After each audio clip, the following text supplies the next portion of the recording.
Pada suatu hari Yesus mengemukakan perumpamaan berikut kepada murid-muridnya.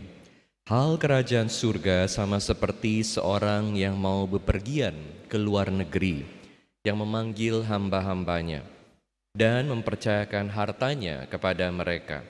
Yang seorang diberinya 5 talenta, yang seorang lagi 2, dan yang seorang lagi 1, masing-masing menurut kesanggupannya.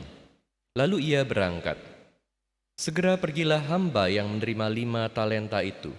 Ia mengelola uang itu dan memperoleh laba 5 talenta.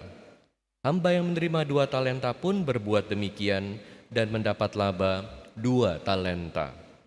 Tetapi hamba yang menerima 1 talenta itu pergi dan menggali lubang di dalam tanah, lalu menyembunyikan uang tuannya. Lama sesudah itu pulanglah tuan hamba-hamba itu, lalu mengadakan perhitungan dengan mereka. Hamba yang menerima 5 talenta itu datang, dan ia membawa laba 5 talenta. Katanya, "Tuan, 5 talenta Tuan percayakan kepadaku. Lihat, aku telah memperoleh laba 5 talenta." Lalu kata tuannya itu kepadanya, "Baik sekali perbuatanmu itu, hai hambaku yang baik dan setia. Engkau telah setia memikul tanggung jawab dalam hal yang kecil, maka aku akan memberikan kepadamu tanggung jawab dalam hal yang besar. Masuklah dan turutlah dalam kebahagiaan tuanmu." Sesudah itu datanglah hamba yang menerima 2 talenta. Katanya, "Tuan, 2 talenta Tuan percayakan kepadaku. Lihat, aku telah mendapat laba 2 talenta." Lalu kata tuan itu kepadanya, "Baik sekali perbuatanmu itu, hai hambaku yang baik dan setia. Engkau telah setia memikul tanggung jawab dalam hal yang kecil, maka aku akan memberikan kepadamu tanggung jawab dalam hal yang besar. Masuklah dan turutlah dalam kebahagiaan tuanmu." Kini datanglah juga hamba yang menerima 1 talenta itu dan berkata, "Tuan, aku tahu bahwa Tuan adalah orang yang kejam, yang menuai di tempat Tuan tidak menabur, dan memungut dari tempat Tuan tidak menanam. Karena itu aku takut dan pergi menyembunyikan talenta Tuan itu di dalam tanah. Ini, terimalah milik Tuan." Jawab tuannya itu, "Hai engkau, hamba yang jahat dan malas. Engkau tahu bahwa aku menuai di tempat aku tidak menabur, dan memungut dari tempat aku tidak menanam. Karena itu seharusnya uangku itu engkau berikan kepada pengelola uang, supaya pada waktu aku kembali, aku menerimanya beserta bunganya. Sebab itu, ambillah talenta itu dari dia, dan berikanlah kepada orang yang mempunyai 10 talenta itu. Karena setiap orang yang mempunyai, kepadanya akan diberi, sehingga ia berkelimpahan. Tetapi siapa yang tidak mempunyai, apapun juga yang ada padanya akan diambil dari dia. Sedangkan hamba yang tidak berguna itu, campakkanlah dia ke dalam kegelapan yang paling gelap. Di sanalah akan ada ratapan dan kertak gigi." Demikianlah sabda Tuhan. Terpujilah Kristus. Baik sekali perbuatanmu itu, hai hambaku yang baik dan setia. Engkau telah setia memikul tanggung jawab dalam hal yang kecil, maka aku akan memberikan kepadamu tanggung jawab dalam hal yang besar. Saudara-saudari sekalian terkasih dalam Kristus, pagi hari ini saya mau mengajak Anda untuk merenungkan tema bersyukur atas talenta. Pertama, saya mau mengajak Anda untuk menjauhi kompetisi. Kedua, mengajak Anda untuk setia. Dan ketiga, mengajak Anda untuk mengabdi kepada Tuhan. Dalam hidup kita sehari-hari, kompetisi adalah hal yang sangat biasa. Kita diajak untuk selalu berkompetisi. Ada pertandingan-pertandingan, dan sikap kita seringkali adalah tentu mau menang, menjadi yang terbaik. Ketika kita mau menang menjadi yang terbaik, kita membandingkan diri kita dengan orang lain. Kemenangan kita bukan hanya tergantung dari diri kita saja, tapi tergantung dari bagaimana orang lain. Kalau kita udah hebat, tetapi orang lain lebih hebat, kita bisa menang nggak? Kita nggak bisa menang. Walaupun kita ini nggak terlalu baik, tapi yang lain lebih parah. Jadi kita kelihatan sebagai yang terbaik. Artinya kemenangan akan selalu tergantung relatif dari situasi orang lain, dari situasi di mana kita berada. Ini kalau kita mau menang, kita diajak bukan untuk sekedar menjadi yang terbaik, tetapi menjadi diri kita yang paling baik. Bagaimanapun situasi orang lain, mau mereka hebat atau kurang hebat, yang lebih penting itu bukan bahwa kita lebih baik dari orang lain, tapi yang lebih penting adalah bagaimana kita selalu menjadi diri kita yang terbaik. Tapi sayangnya seringkali dalam hidup kita sehari-hari, kita selalu membandingkan diri kita dengan orang lain. Kalau orang lain punya lebih, kita merasa kecil, kita merasa minder. Kalau orang lain punya sedikit, orang lain kurang dari kita bandingin diri kita sama dia, kita jadi sombong. Dalam Injil hari ini kita mendengar ada orang-orang yang diberi 5 talenta. Ada yang diberi 2 talenta, ada yang diberi 1 talenta. Kalau yang 2 ini walaupun sudah diberi banyak, hanya melihat pada orang lain itu diberi lebih banyak 5 talenta, dia bisa-bisa jadi minder. Jadi buat apa yang 2 ini? Gak ada artinya kalau dibanding yang 5. Bisa-bisa kalau dia hanya membandingkan diri dengan orang lain, dia juga jadi seperti yang dapat 1 talenta, dikubur aja deh. Ada orang-orang yang karena merasa kecil dirinya, dapatnya cuma kecil porsinya, tanggung jawabnya kecil, kemampuannya kecil dibandingkan orang lain, jadi dia gak mau buat apa-apa. Hidupnya dipenuhi dengan ketakutan. Daripada kalau aku buat sesuatu nanti dikritik sama orang lain, lebih baik aku diam-diam aja. Daripada aku buat sesuatu nanti salah, lebih baik aku gak usah buat apa-apa. Daripada nanti orang ngomongin aku, daripada nanti dan daripada ada banyak daripadanya. Jadi memilih untuk menguburkan talentanya. Padahal dia bukan gak punya apa-apa. Tuhan udah kasih kepada orang ini 1 talenta. Tetapi karena dibandingkan dengan orang lain, dikuasai oleh ketakutan, jadi gak buat apa-apa. Ingat, ketakutan membekukan kita. Ketakutan memenjarakan kita. Harusnya kita bisa buat sesuatu, harusnya kita bisa buat banyak hal. Kita jadi gak buat apa-apa. Nah, makanya ajakannya adalah seperti dikatakan, hamba yang baik dan setia. Ajakannya adalah supaya kita menjadi hamba yang baik dan setia. Artinya kesetiaan jauh lebih penting daripada kemenangan. Kalau kita setia, ini artinya kita gak perlu menjadi yang terbaik dibanding orang-orang lain. Kita hanya perlu menjadi diri kita yang terbaik. Artinya selalu tanya, apa yang Tuhan udah kasih kepada saya?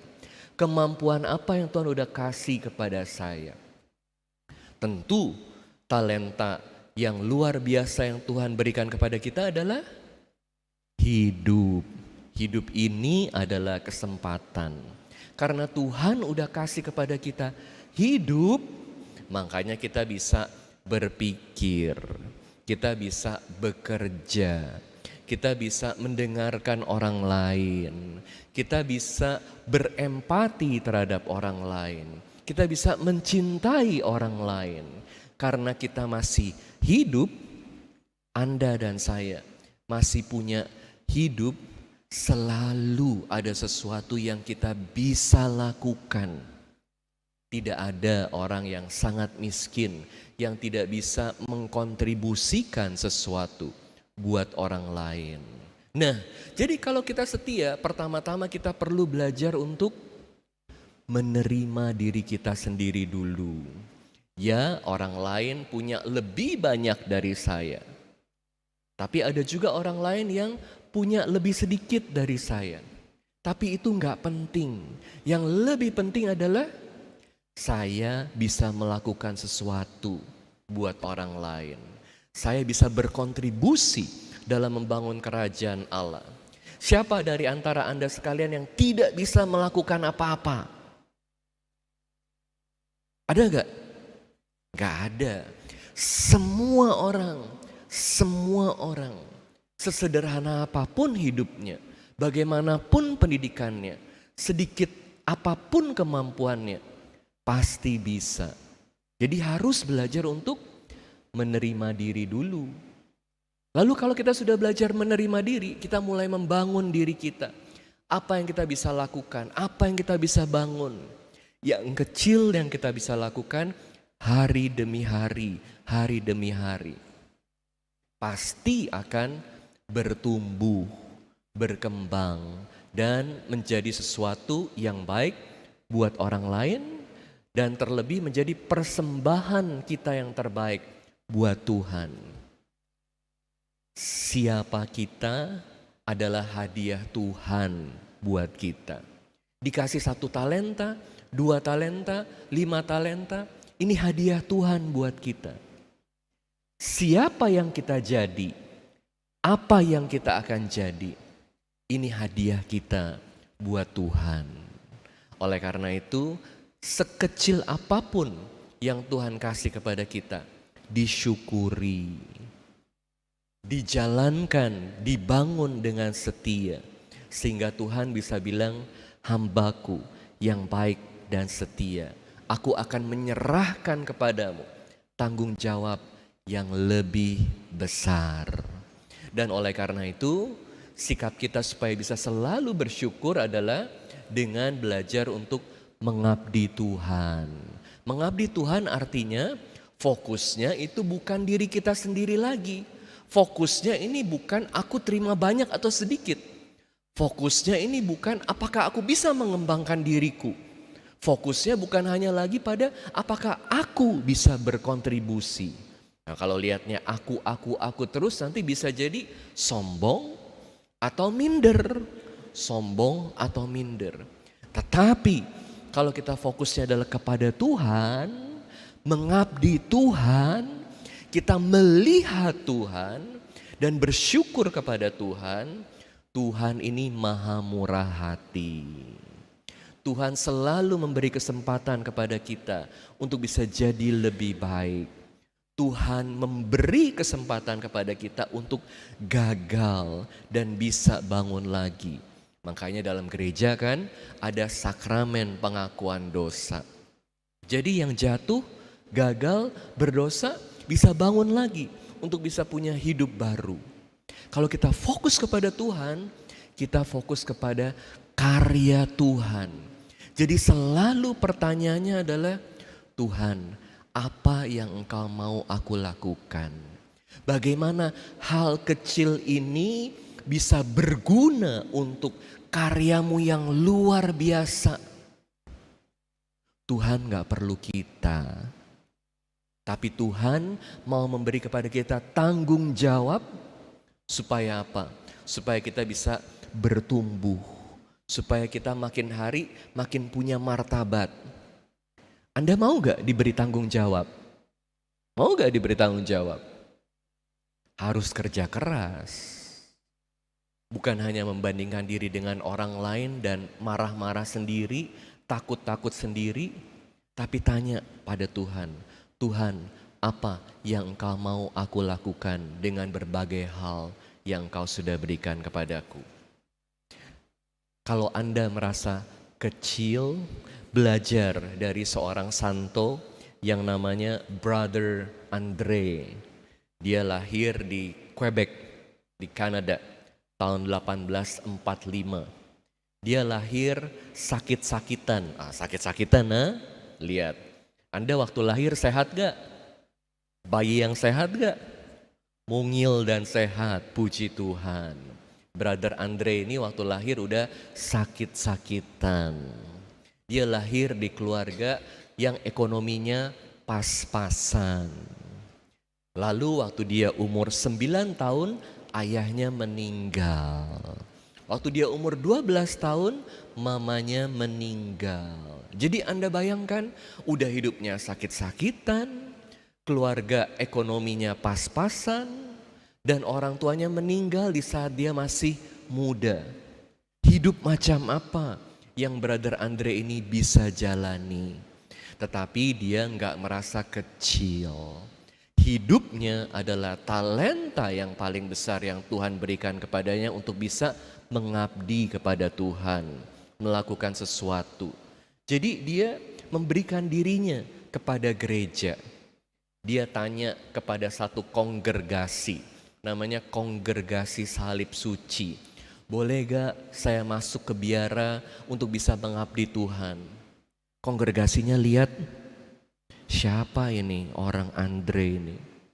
Ditolak. Udah mau memberikan diri, ditolak. Jadi Anda bisa bayangkan macam apa kemampuannya si Brother Andre ini. Tapi sekali lagi dia nggak putus asa karena dia mau memberikan dirinya. Puji Tuhan, dia dibantu sama satu uskup sehingga bisa masuk ke kongregasi tersebut. Kongregasi Salib Suci.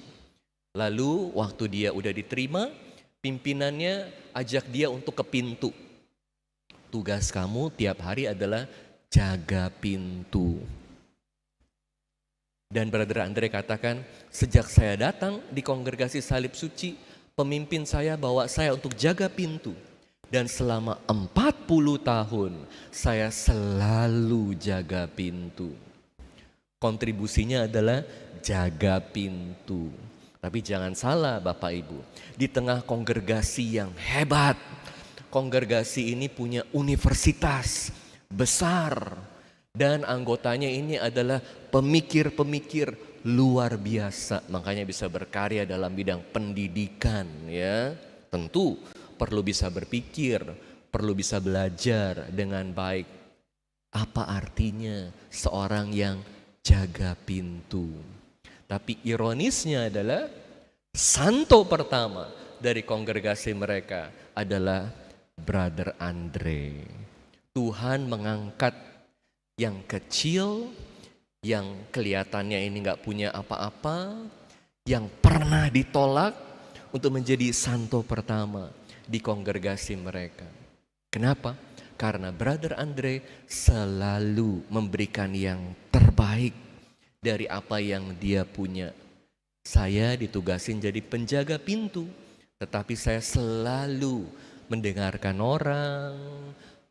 orang-orang yang datang kesulitan, didengerin, dibantu, didoakan. Sehingga Brother Andre ini, waktu dia jaga pintu, banyak yang sakit, dia doakan dan banyak sekali yang sembuh. Ada 10.000 orang menurut data yang disembuhkan secara mujizat lewat doa Brother Andre. Waktu dia meninggal, lebih dari 1 juta orang yang datang untuk melayat. Seorang yang sangat sederhana, seorang yang di mata dunia atau di mata dirinya sendiri punya talenta yang kecil, yang sedikit. Tetapi yang sedikit ini digunakan dengan sebaik mungkin dalam kesetiaan untuk membangun kerajaan Allah dengan kasih yang besar.